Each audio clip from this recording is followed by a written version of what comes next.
दोस्तों 2023 में यदि दोस्तों आप लोग भी सोलर सिस्टम लगवाने की सोच रहे हो तो फ्रेंड आप बिल्कुल सही वीडियो पे हो। आज मैं पूरी जानकारी देने वाला हूँ कि एक सोलर सिस्टम लगाने से पहले आपको किन किन चीज़ों का ध्यान रखना चाहिए। चाहे आपको बैटरी ख़रीदनी हो या सोलर पैनल ख़रीदने हो या सोलर इन्वर्टर ख़रीदने हो, तो फ्रेंड इन चीज़ों को ख़रीदते समय आपको किन किन चीज़ों का ध्यान रखना चाहिए, तो वो सब मैं आपको बताने वाला हूँ इस वीडियो में बहुत डिटेल में। तो फ्रेंड किसी भी धोखे में नहीं रहना है और अच्छे से समझ लेना है चीज़ों को जो मैं बताऊँ। देखिए फ्रेंड, सबसे पहली चीज़ है कि आपको कितने वाट का सोलर सिस्टम लगाना चाहिए, ये आपको कैसे पता चलेगा। देखिए फ्रेंड, तो इस क्वेश्चन का फ्रेंड सबसे पहला क्वेश्चन यही आता है अगर कोई भी सोलर सिस्टम लगाने की सोच रहा होगा कि मुझे यार कितने वाट का सोलर सिस्टम लगाना चाहिए जिससे कि मेरा सारा लोड चल जाए और मेरी आवश्यकता पूरी हो जाए। तो देखिए फ्रेंड, सबसे पहले मैं आपको बता देता हूँ कि जो 1 किलोवाट का सोलर सिस्टम है वो 4 से 5 यूनिट तक बिजली दे देता है मैक्सिमम से मैक्सिमम। और जो 2 किलोवाट का सोलर सिस्टम है वो फ्रेंड लगभग 10 से 11-12 यूनिट तक दे देता है आराम से, मतलब आप मान लो 8 से 11 यूनिट तक। तो फ्रेंड यहाँ पे अगर आपको क्या करना है, आपका जो मीटर है उसको देखना है कंटिन्यू, मतलब 24 आवर्स में से आज सुबह के 7 बजे से कल सुबह के 7 बजे तक कितनी एनर्जी कंज्यूम होती है। 3 दिन तक देखना है ऐसा, जो कंटिन्यू मैक्सिमम रेटिंग आती है। सपोज करो जैसे आपके 4 यूनिट कंज्यूम हो रही है मान लो एक दिन में, एक दिन का एनर्जी कंजप्शन देखना है। मान लो 4 यूनिट कंज्यूम हो रही है तो 1 किलोवाट का सोलर सिस्टम लगभग 4 से 5 यूनिट देता है, तो आपको 1 किलोवाट का सोलर सिस्टम लगा लेना है। यदि ये फ्रेंड आपका पर डे एनर्जी कंजप्शन लगभग 5 यूनिट से ऊपर है, मतलब 7, 8, 9, 10 यूनिट तक है, तो फ्रेंड वहाँ पे आपको 2 किलोवाट का सोलर सिस्टम लगाना चाहिए। और यदि 15 यूनिट के समथिंग एनर्जी कंजप्शन है डेली का, तो वहाँ पे 3 किलोवाट का सोलर सिस्टम लगाना चाहिए। और आप थोड़ा ऊपर नीचे भी कर सकते हो, ऐसा ज़रूरी नहीं है। और अगर आपका 20 यूनिट कंज्यूम होता है 4 किलोवाट का और 25 यूनिट कंज्यूम होता है तो लगभग 5 किलोवाट का सोलर सिस्टम आपको लगाना चाहिए। तो ये पहली चीज़ हो गई कि आपको कितने वाट का सोलर सिस्टम लगाना चाहिए। ये डेफिनेटली आपको समझ में आ गया होगा इस पॉइंट के बाद। तो ये तो बात हो गई सोलर सिस्टम की। अब हम बात करेंगे फ्रेंड, देखिए सोलर सिस्टम में हमें पता लग गया 1 किलोवाट का सोलर सिस्टम लगाना है। अब उसके बाद हमें डिसाइड करना है कि कौन सा इन्वर्टर लेना है, कौन सी बैटरी लेनी है और कौन से सोलर पैनल लेने हैं। ये इंपॉर्टेंट पॉइंट है। तो देखिए फ्रेंड, सबसे पहले हम बैटरी की बात कर लेते हैं कि आपको 1 बैटरी लगानी चाहिए, 2 लगानी चाहिए, 3 लगानी चाहिए, 4 लगानी चाहिए। देखिए फ्रेंड, अगर आपका बिल्कुल नॉर्मल सा लोड है, देखिए मैं आपको बता देता हूँ बैटरी कितना बैकअप देती है, एक आइडिया देता हूँ। जो फ्रेंड 150 एच की बैटरी है, एक बार फुल चार्ज होने में 1.8 यूनिट बिजली कंज्यूम करती है। कैसे निकालना है ये मैं बताता हूँ। 150 एच की बैटरी है, उसको 12 से मल्टीप्लाई कर दो तो टोटल 1800, वहाँ पे 1800 वाट आवर आ जाएगा। तो उसमें 1 kWh में 1000 वाट आवर होते हैं, तो आप 1000 का भाग दे दो 1800 में, तो वहाँ पे लगभग 1.8 यूनिट आ जाएगी। तो इस प्रकार एक 150 एच की बैटरी एक बार फुल चार्ज होने में 1.8 यूनिट बिजली कंज्यूम करती है। और फ्रेंड वहाँ से लगभग 1 यूनिट से लगभग 1.2 यूनिट तक आउटपुट में देती है। बाकी का उसमें 30% हमें रखना पड़ता है और एनर्जी लॉसेस भी होते हैं। तो मतलब कि एक 150 एच की बैटरी पे अगर आप 100 वाट का लोड चलाओगे तो फ्रेंड वो 10 से 12 घंटे तक बैकअप दे देगी। और आप जैसे जैसे लोड बढ़ाओगे तो फ्रेंड उस केस में बैटरी का बैकअप कम हो जाता है। देखिए अब बैटरी भी 2 टाइप की आती है कि C10 ले या C20 ले। तो फ्रेंड देखिए C10 को आप 15 एम्पियर से चार्ज और डिस्चार्ज कर सकते हैं, और 20 एम्पियर जो C20 बैटरी है उसको 7.5 एम्पियर से 150 एच की बात कर रहा हूँ मैं, 7.5 एम्पियर चार्ज डिस्चार्ज कर सकते हैं। बट फ्रेंड ऐसा नहीं है कि हम 15 एम्पियर से चार्ज और डिस्चार्ज करते हैं C20 बैटरी को भी। तो यहाँ पे 20 एम्पियर तक भी देते हैं C10 को, वो कंपनी स्पेसिफिकेशन में देती है उसके अकॉर्डिंग कि थोड़ी फास्ट चार्जिंग कर सकते हैं। तो फ्रेंड मैंने दोनों बैटरी यूज़ की है काफ़ी टाइम से, तो इतना ज़्यादा कोई डिफरेंस नहीं होता है। आप दोनों में से कोई भी बैटरी ख़रीद सकते हो, कोई भी डिफरेंस नहीं है। बट फ्रेंड ये है कि 3 साल की वारंटी वाली बैटरी आपको C20 मिल जाएगी। बट अगर आप 5 ईयर वारंटी में आपको बैटरी लेनी है तो फ्रेंड वो C10 में आती है और उसमें सोलर पैनल लगाना ज़रूरी है, तभी आपको 5 ईयर की वारंटी मिलती है। जैसा कि मैंने पहले C20 बैटरी लगा रखा था, अभी C10 बैटरी लगा रखा है। तो फ्रेंड बैटरी का आपको क्लियर हो गया होगा कि अगर आपको 100 वाट के लोड पे 10 से 12 घंटे अगर आपको बैकअप चाहिए तो फ्रेंड आपको एक 150 एच की बैटरी लेनी चाहिए। और यदि आपको 20 से 22 घंटे बैकअप चाहिए 100 वाट के लोड पर, मतलब 18 से 22 घंटे मान लो आप, तो वहाँ पे 2 बैटरी आपको लगानी होगी। तो फ्रेंड ये सीधा सीधा है कि हमारी जो बैटरी है लगभग आप तो ये मान के चलो कि फ्रेंड बिल्कुल रफली आइडिया ले लेते हैं हम, 1 यूनिट बिजली देती है एक 150 एच की बैटरी। एक बार फुल चार्ज होने में 1.8 यूनिट लेती है, बट फुल चार्ज होने के बाद केवल 1 या 1.2 यूनिट तक वो देती है। अब आपको देख लेना कि आपका कितना लोड है, उसके अकॉर्डिंग 200 वाट का लोड 5 घंटे चलेगा। फिर जैसे जैसे आप लोड बढ़ाओगे ज़्यादा तो फ्रेंड उसका बैकअप कम होता जाता है, क्योंकि उसकी डिस्चार्जिंग रेट है C10 और C20, मतलब कि C10 में लगभग 15 एम्पीयर से आप डिस्चार्ज कर सकते हो, बट आप उससे ज़्यादा एम्पीयर से आप डिस्चार्ज करोगे तो बैटरी का बैकअप डेफिनेटली घट जाएगा। तो फ्रेंड बहुत ज़्यादा हमें बैकअप में बहुत ज़्यादा लोड नहीं डालना है, जितनी हमें आवश्यकता उतना ही लोड डालना है। तो ये बात हो गई बैटरी की। अब नेक्स्ट बात करते हैं कि सोलर इन्वर्टर खरीदते समय किन किन बातों का ध्यान रखना चाहिए।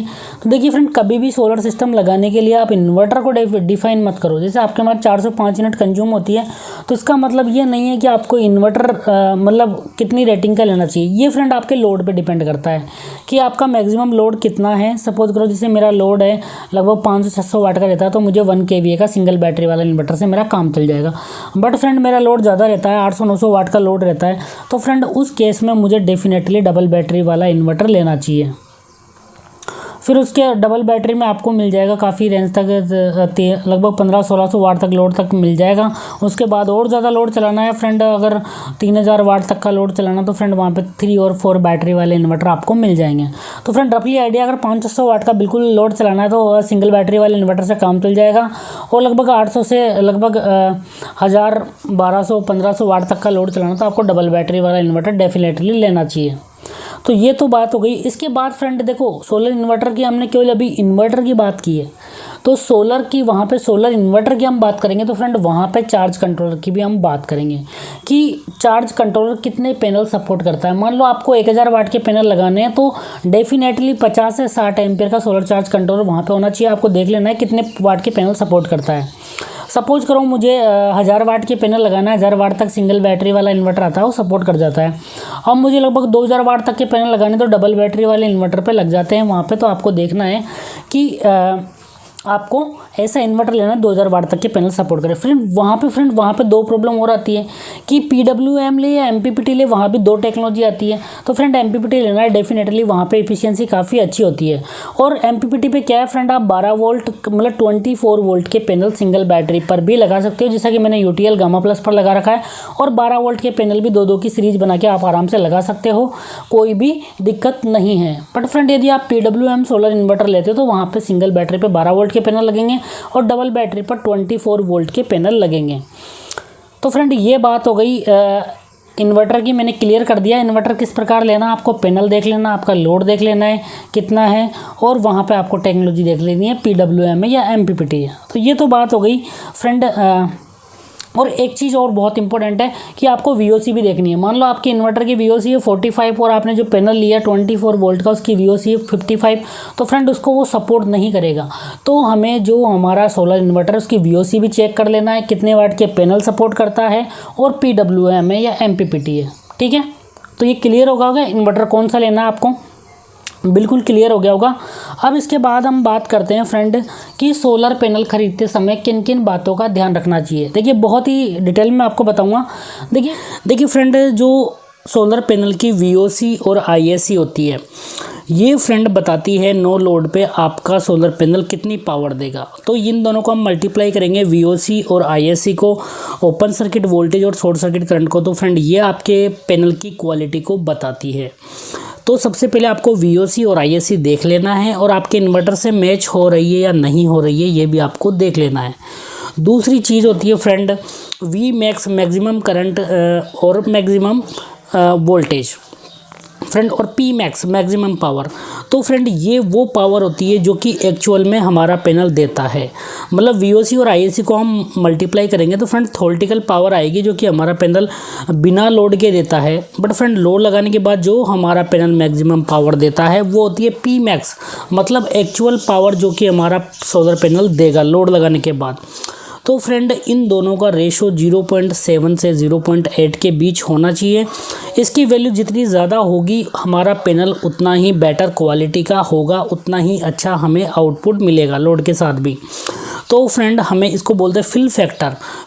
दोस्तों जो फिल फैक्टर होता है वो रेशो होता है maximum power upon theoretical power, मतलब लोड के पावर अपॉन बिना लोड के पावर, मतलब P max upon VOC into ISC। तो फ्रेंड इनका रेशो वैल्यू होती है 0.7 से 0.8 के बीच होती है और इसको बोलते हैं फिल फैक्टर। जितनी ज़्यादा फिल फैक्टर की वैल्यू होगी उतना ही अच्छा सोलर पैनल होगा।